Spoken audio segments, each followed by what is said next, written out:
ঘটনাবহুল এবং শিরোপাশূন্য এক মৌসুম কাটানোর পর ছুটি পেয়ে ক্রিশ্চিয়ানো রোনালদো এখন আছেন সিঙ্গাপুরে।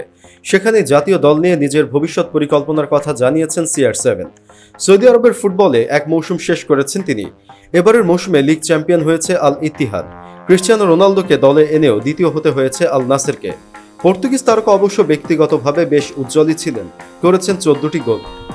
ঘটনাবহুল এবং শিরোপাশূন্য এক মৌসুম কাটানোর পর ছুটি পেয়ে ক্রিশ্চিয়ানো রোনালদো এখন আছেন সিঙ্গাপুরে।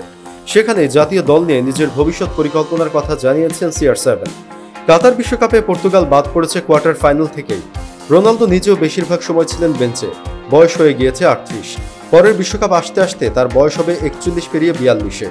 তাই 2026 বিশ্বকাপ খেলাটা বেশ কঠিনই হবে রোনালদোর জন্য, কিন্তু হাল ছাড়ছেন না তিনি। এগোতে চান ধাপে ধাপে। তাই এখন 2024 ইউরোতে খেলাই তার প্রথম লক্ষ্য। আমি আগামী বছরের ইউরো চ্যাম্পিয়নশিপে খেলতে চাই। আমি মনে করি লক্ষ্যটাকে অল্প ও মধ্যমেয়াদী ভাগ করে এগিয়ে যাওয়াটা জরুরি। এরপর দেখা যাক কি হয়। 2022 বিশ্বকাপে পর্তুগালকে নিয়ে গিয়েছিলেন স্বপ্ন জেতার স্বপ্নে। দারুণ একটা দল নিয়েও কোয়ার্টার ফাইনালেও শেষ হয়েছে পর্তুগালের পথচলা। রোনালদো অবশ্য সেভাবে নিজেকে মেলে ধরতে পারেননি।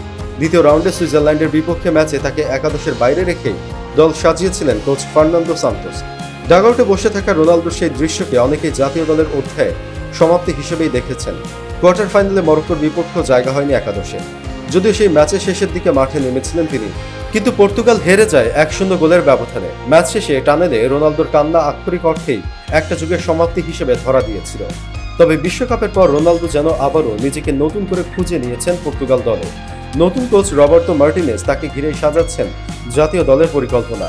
তাই আরেকটা বিশ্বকাপ খেলার স্বপ্ন হয়তো দেখতেই পারেন CR7।